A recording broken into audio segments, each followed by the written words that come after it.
What's going on, guys? This is Tower number 9, and we are playing a league match here. I ended up on Sabine Cunning against Vader Command, which I think is a pretty good matchup for me, but we'll see if I can take it in, or if Wojtek here is going to give me some surprises. Could be an interesting match. I did win the roll-off to go first. In my opening hand, I had 2 copies of Bamboozle, which I don't consider to be essential in this matchup. Ended up resourcing both of those. Looks like we're going to be starting probably with Alliance X-Wing into Wing Leader. Alternatively, actually, Wing Leader is very vulnerable to Vader's ping, so depending on what we might end up going with the Fleet Lieutenant and Falcon start instead. Have to see how it goes. Opening play is going to be that Alliance X-Wing. 2 cost 2/3. Rebel Vehicle Fighter, no text. Opponent plays Admiral Ozzel. That is going to be initiative taken here. I want to make an attack before my opponent has any opportunity to interact with me. Draw these. So the Wing Leader could still be very helpful for Sabine next turn. We're going to resource. Well, let's see. He's playing Green Vader. There is a chance that he is running a.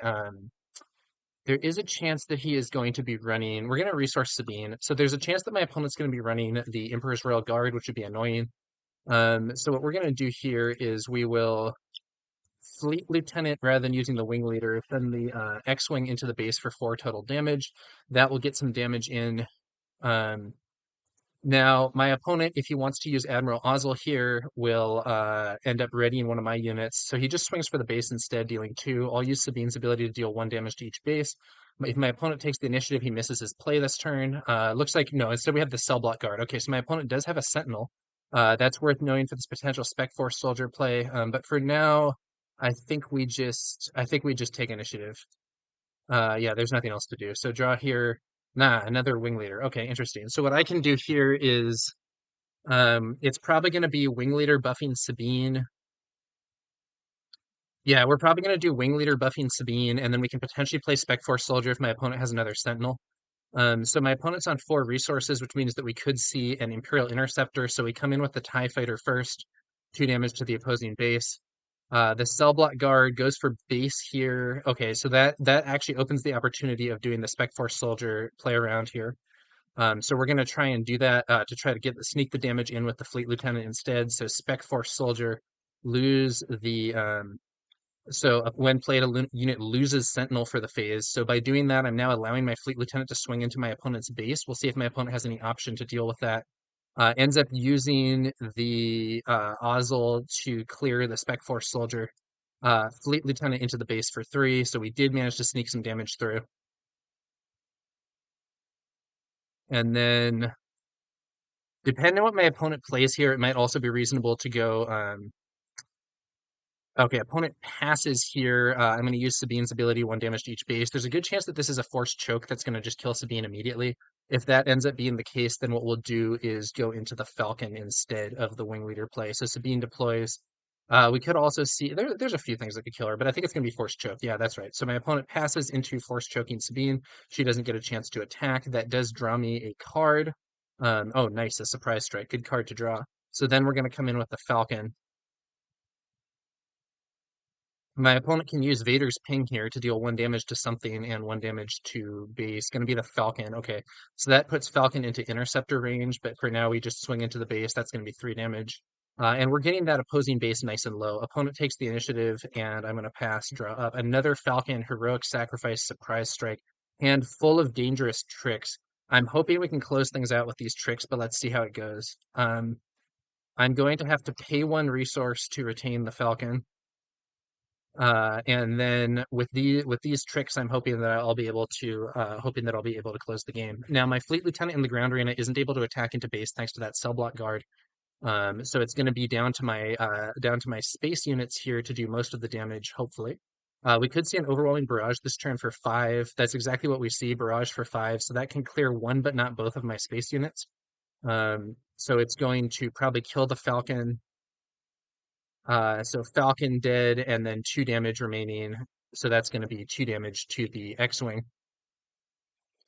So then we will, I think, let's see here. So I can Heroic Sacrifice. So if I Heroic Sacrifice to the base, that ends up doing a bonus 2 damage.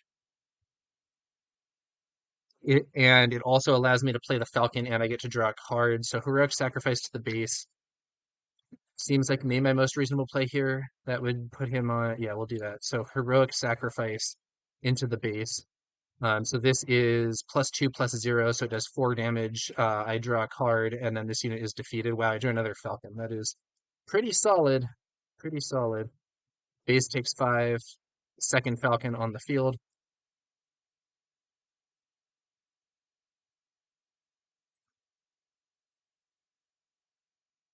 Opponent swings in for 2. Second Falcon to the base for 3. And now I'm pretty sure I have this. Opponent takes initiative. We're going to use Sabine for 1 damage to each base. So 1 hit from the Falcon now closes the game. And then we're also going to take the trade there. May as well get the Cell Block Guard off the board. And then we will draw on up. And because I have this other Falcon in hand, I'm feeling very confident. I think that was a bit of a lucky draw, quite frankly. Hitting all 3 Falcons here is really nice. I don't think I need this Heroic Sacrifice. The Wing Leader is really bad here. The Metal Ceremony doesn't do a lot. I think we resource the Metal Ceremony. Okay, so my opponent ambushes. Okay, so ambushes the Falcon with an Interceptor, so you get both abilities here. When played, you may deal 3 damage to a space unit, and then he also swings in to do the final blow. And then we're going to spend 3 to play another Falcon. And unless he has something that can clear it, he might have an open fire, which would clear this Falcon.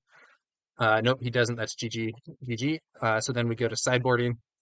So that's going to be a win in round 1. This is a BO3, so we're going to go to sideboarding and round 2.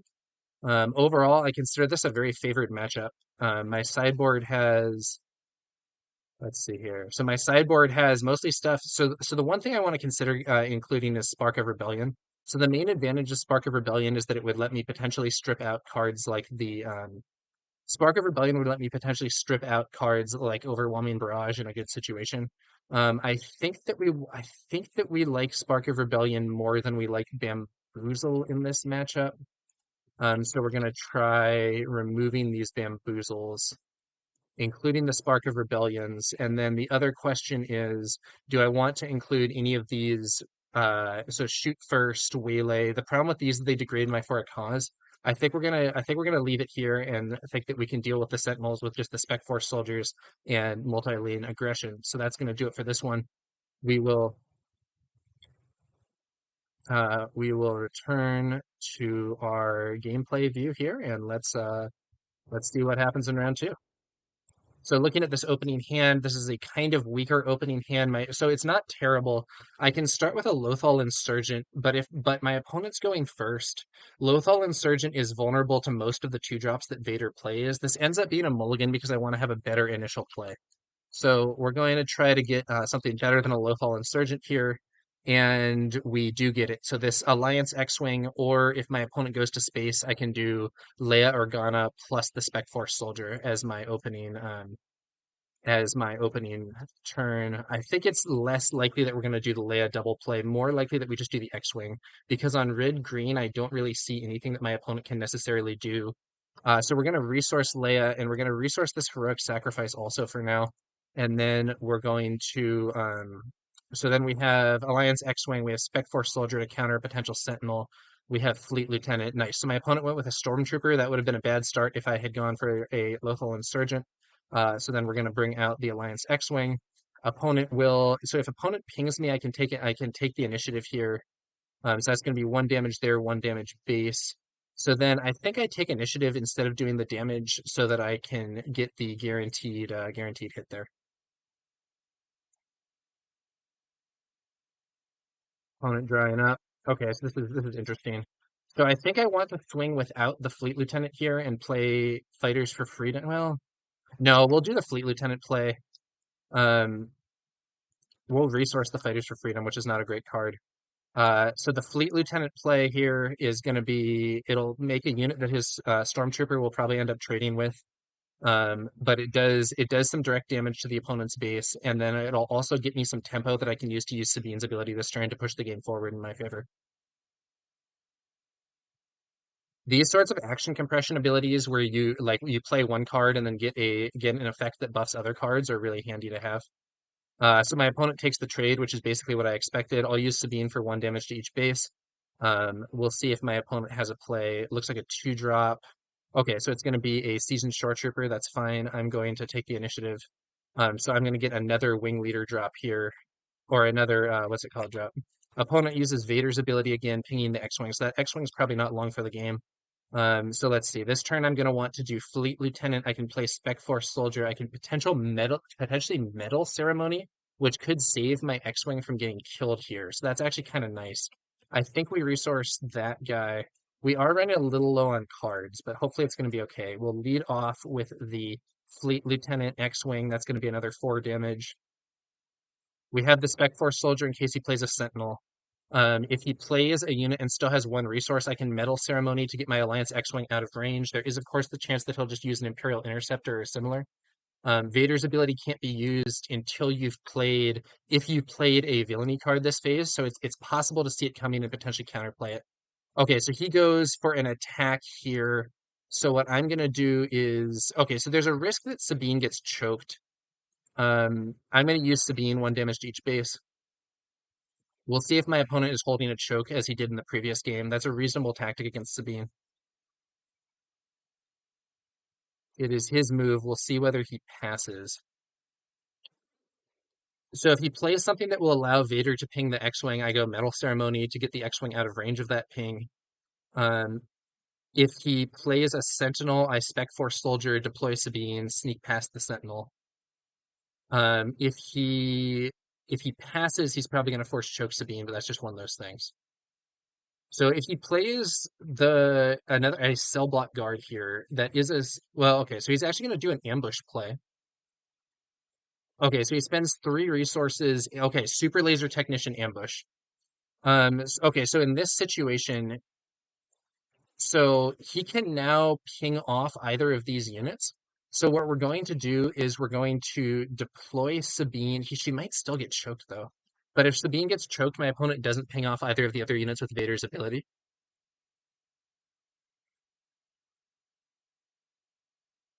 So that's kind of the question. Like he can use Vader's ability to kill either of my units. If he has Force Choke, he can kill Sabine.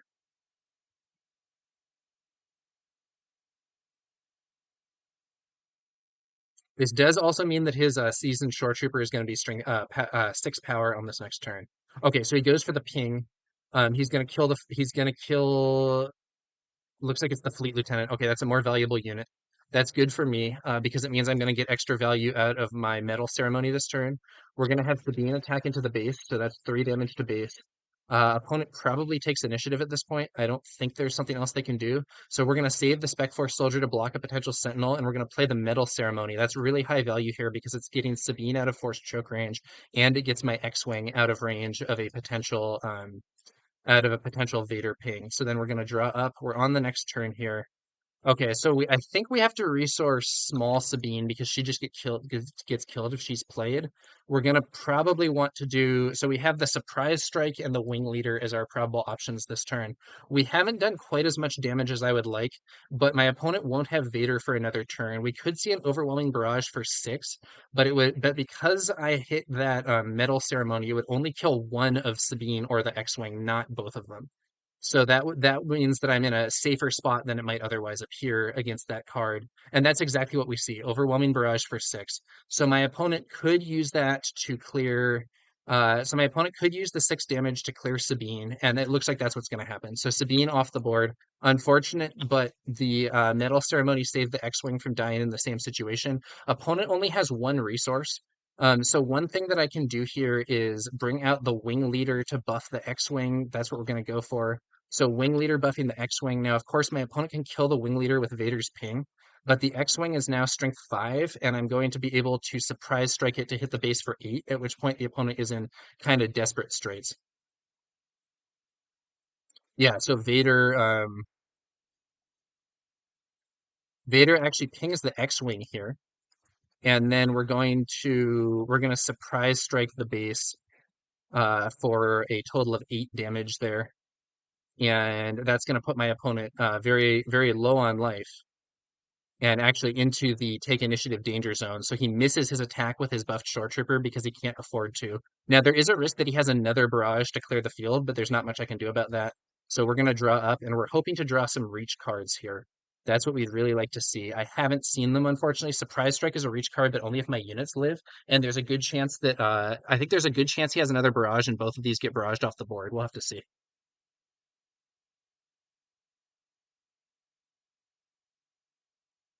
Could be wrong though. We could also see an interceptor. Ah, yeah, that's what it is. So he sets up an interceptor to kill the buffed X-Wing. That's why he damaged it last turn. And unfortunately, that's not enough to get him the game because now surprise strike wing leader into the base, and that's it. That's it. So those were some relatively quick wins there. Sabine Cunning is favored against Vader Green. I think this is a matchup that Vader is playing a long game. Sabine is playing really fast. My opponent didn't get a chance to deploy Vader in either of these games because Sabine is just too fast for this. Um, and now Vader Command is a very good deck against Vader Command is a very good deck against some of the mid-range decks that have been prevalent recently. But I actually I was looking at the things and I was thinking, people aren't necessarily playing enough aggro in the league right now. I know aggro was really big last league, but I was noticing in some of the mid-range decks, the previous match that I played, I was playing aggro Luke and I played an aggro Luke mirror against someone whose initial deck configuration seemed a much later game than I think is optimal. So I was thinking, maybe people are pivoting towards these strategies that are a little more vulnerable to aggro again. So, aggro in this game ended up being able to take it. I think if I had played Red Luke into this, it would have been very different. I think Vader is maybe favored. I'm actually not sure with Force Throw in the game. So Force Throw gives Luke an option to control Vader that really didn't exist anymore. In particular, if you hold a Redemption Medical Frigate in your hand, you can chuck your Redemption Medical Frigate at Vader and kill him as soon as he deploys if you have a Force unit on the board. So that's a nice little trick. But yeah, in this case, Sabine was able to get in under the Vader deck and win the games before Vader could take the field, even with the super laser technician that we saw in this game. So that is kind of how this matchup goes. But that's the league for you. Um, all right, that's going to do it for this one, guys. And I guess I'll say a few more words. So one thing I think is that if you are playing Vader Green, you should be really prepared to counter Sabine. You might even want to do that, have your main deck be your anti-aggro setup so that you have the best chance in what's a pretty difficult matchup. You could also just concede the matchups. That's actually also a technique that that people use. Like strategically, you sometimes want to say, this matchup is so bad, I can't beat this matchup. I don't care about beating Sabine. I'm going to lose all my games to Sabine unless I get lucky. But what I'm going to set up to do is really fight hard in those mid-range decks and destroy them. And to be fair, actually, I think that my opponent might have stabilized here if I had not had, let's find it here. If I had not had this medal ceremony. This is a kind of innocuous card, costs 0, cheap card, sort of difficult to use. But because of the medal ceremony, I got into a position where my opponent's seasoned short trooper with barrage hitting for 6 could only kill one of Sabine and my X-Wing, not both. If I had not played that medal ceremony, I would have had 6 total HP on those two units because Vader's ping made the X-Wing vulnerable and Sabine on 5 HP. Um, 6 - 5, you still have one to kill the X-Wing. But with this, each of those units was in a better spot, and the barrage there only got Sabine. I was able to buff that X-Wing, keep pushing damage, and ultimately get the wing leader through in order to win the game. So yeah, and I'll also say this could have gone differently if my opponent had hit a second barrage.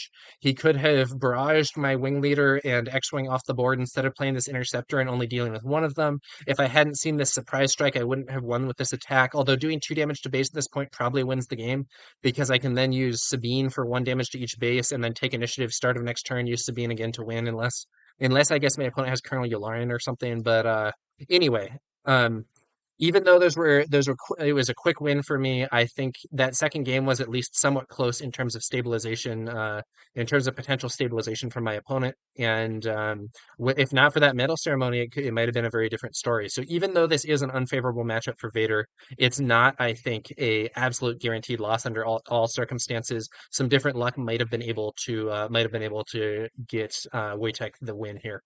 All right, well that's gonna do it for this one, guys. I will have a link to my Cunning Sabine deck list in the video description below. And yeah, thanks to you all for watching. We'll be back later with some more some more Star Wars Unlimited content. I started to say my old outro with respect to Flesh and Blood content, but honestly, I'm not saying Fab's a bad game. There's things about Fab that I like, but at this point, Star Wars Unlimited has really drawn my attention away from Fab. I really like how Unlimited has simple gameplay. It has simple rules that lend themselves to like complicated and interesting decisions. I think that Flesh and Blood has more just mechanical complexity in its rules, and I don't know. I like a simple, quick, but still deep game, and I think Star Wars Unlimited has a lot to offer in that regard. All right. That's going to do it for real, this guys. Thanks again for watching, and we'll be back later with some more Star Wars Unlimited content. Catch you guys later.